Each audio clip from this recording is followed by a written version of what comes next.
Narcisa, kilala sa tawag na Sisa.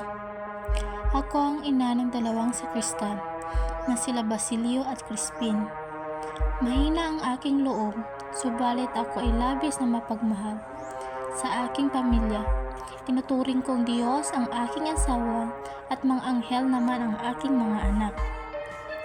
Dahil sa pagturing ko sa aking asawa bilang Diyos, sinamantala niya ang aking kabaitan at pagmamahal.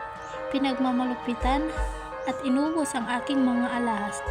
Dahil sa labis kong pagmamahal ko sa aking mga anak, ako'y nasiraan ng bait.